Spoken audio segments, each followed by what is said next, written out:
Once Upon a Time in Bukovina. This is the title of the documentary photography exhibition organized by the Romanian Cultural Institute in New York on January 27, 2023, the International Holocaust Remembrance Day. The exhibition features photography that documents the Jewish population history in Suceava, Romania, before and after their deportation to Transnistria in 1941, and builds on the homonymous Book of Memories, Once Upon a Time in Suceava, Bukovina, a project coordinated by Lily Pauker, herself a descendant of a family of Jewish deportees.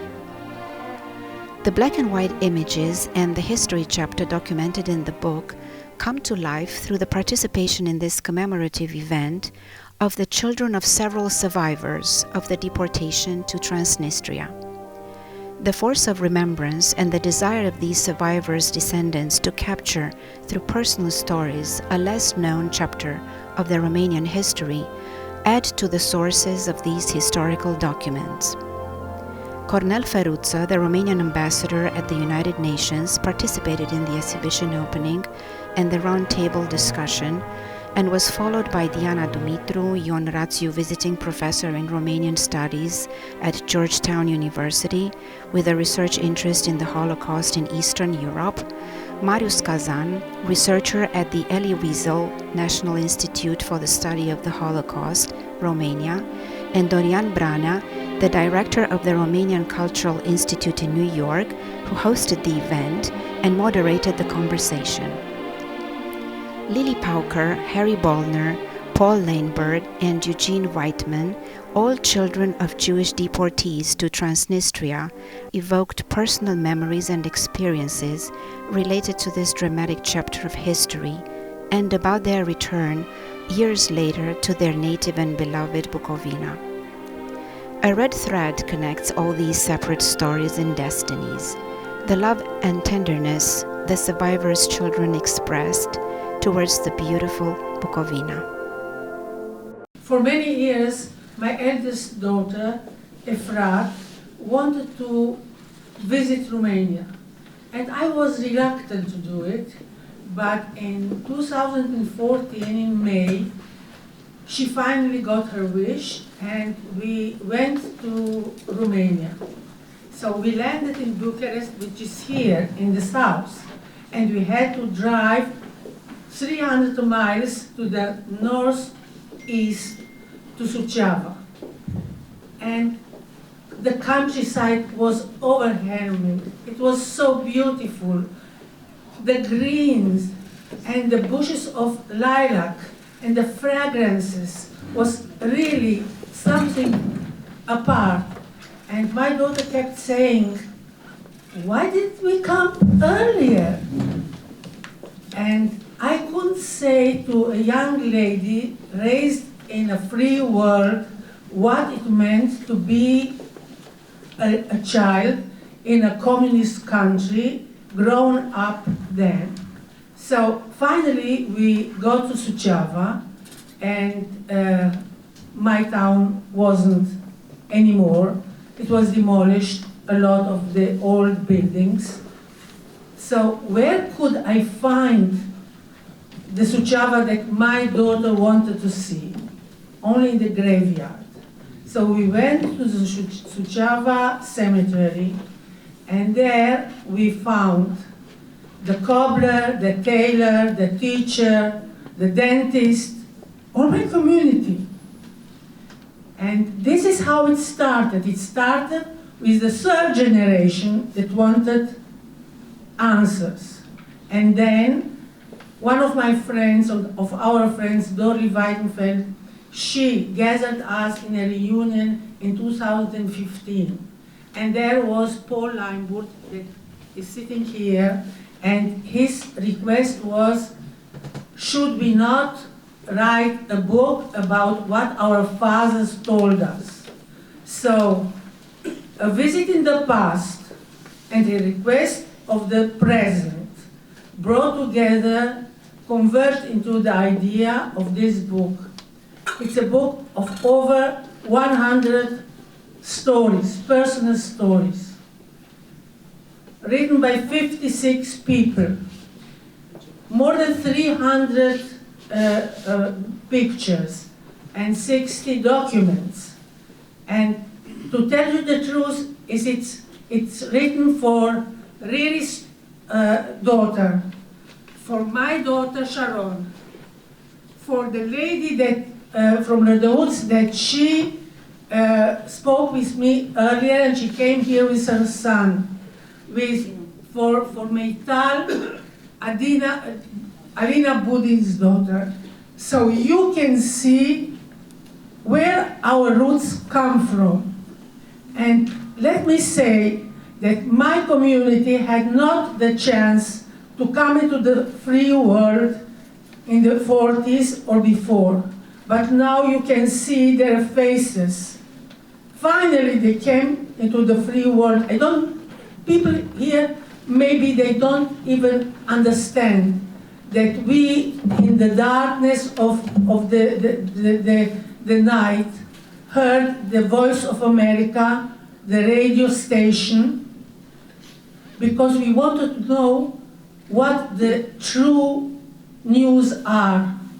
It is really something that we can honor our community and other communities as well, because Suceava is just a metaphor for all the other communities. I had to close my eyes and go back in time. In one way, it was easy because in another life, before being in business, I was a painter. So part of creativity is writing as well. But I had to write and rewrite in order to ensure it was accurate. I have a lot of books on Romanian history, before the war, during the war. Plus, I was always fascinated by Ștefan cel Mare, whose school I went to was named after him. So, he's still there. Absolutely, I was there. What amazed me is that as you enter, on the left-hand side, the names of people that I expected to be written there were not. The names of at least one person that I would say had the right-wing sympathies is there, which I didn't think was quite to be. But my kids loved to see the school I went to, and it awakened memories that I could then come back and write about and include in my stories. I was born in Suceava.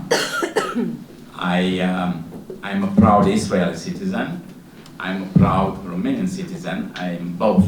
I have the both citizenship. I love the land, the landscape in Romania, the food, the people, and there is no but. It is an and. A-N-D, not E-N-D.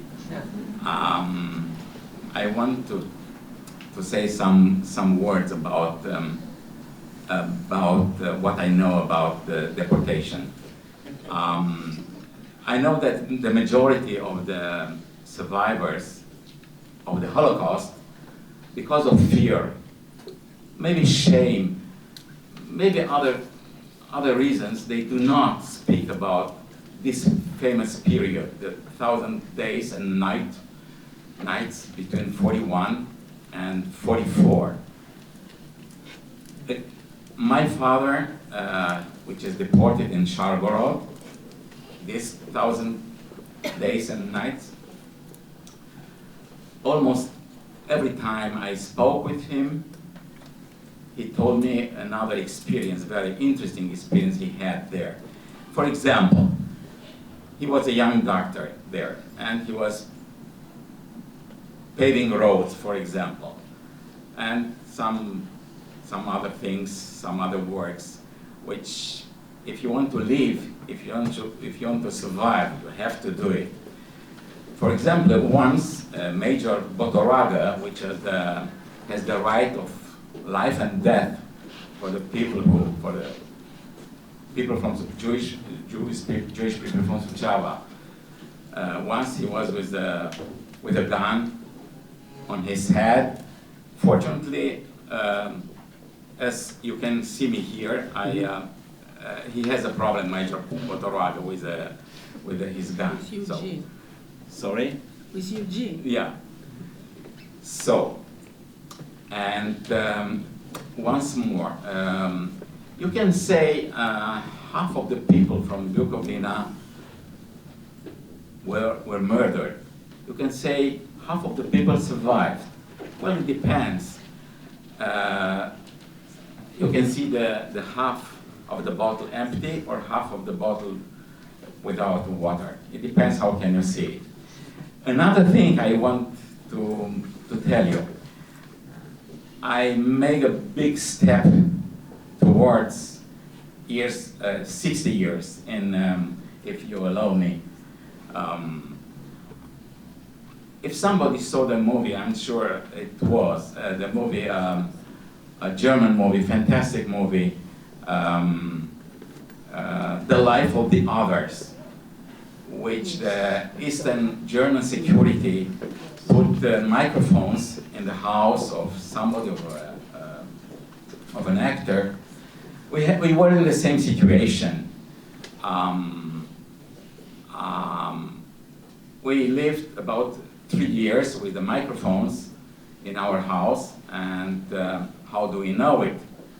Because the gentleman from the security office told my father, Dr. Weidmann, you shouldn't speak what you don't have to speak. And it was enough. It was enough. We understood it.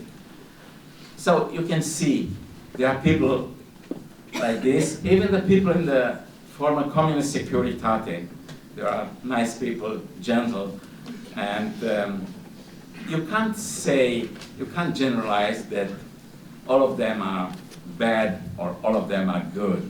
It is a mixture of good and bad. The life is gray, it's not white, it's not black.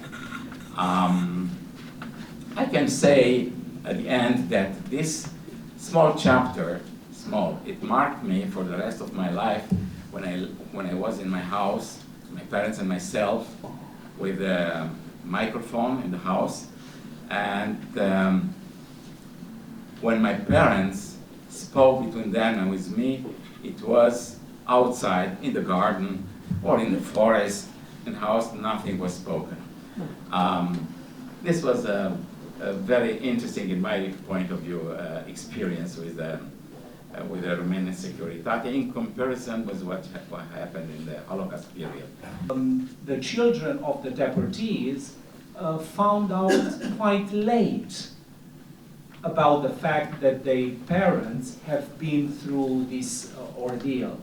How do you explain this reluctance of many parents, not all of them, you know, Jen has to add something about that too, of many parents to talk about the Holocaust, to talk about the deportation to their kids after the war? I grew up in Israel. I left Romania in 1951, different from most of the Suceava children, and I happened to be introduced in the book, even though I was born in Făticeni, which is referred to as the Old Kingdom or the Regat, which is a strange story, but not today. So I was born on the other side of the border, which was formerly the Austrian border. I left at the age of 5. I've got very few recollections of Romania. I grew up in Israel, and my parents didn't talk much about the Holocaust. And suddenly, about the time of 1959, 61, you had a new flood of Romanian, call them immigrants or refugees, coming to Israel with stories and coming to see my parents because they served together in the camps. And I was a kid at home in those days, about 15 years old. They were coming and I heard them stories in the kitchen and living room talking about this and that and the camps, and I heard names like Alexandreni and Kalfa. I had no idea where that was. And the other problem, the reason is, we did not ask questions. We did not ask questions, they didn't tell us, they talked among themselves, but it did not come down to us. And we were not curious, we were busy with our life as kids, high school exams and so on. And maybe that's the reason it happened. Now, the way I got into this story is that when I retired in 2017, many, many years after, I decided to search my roots. My parents were dead, grandparents dead, uncles and aunts were dead, and I decided, based upon memories, to try and search for the camps that I heard from. And I went from Odessa, going westwards through Transnistria, fast into the Republic of Moldova, former Bessarabia, and there I did research and found the camps. Another time story, we'll leave it for some.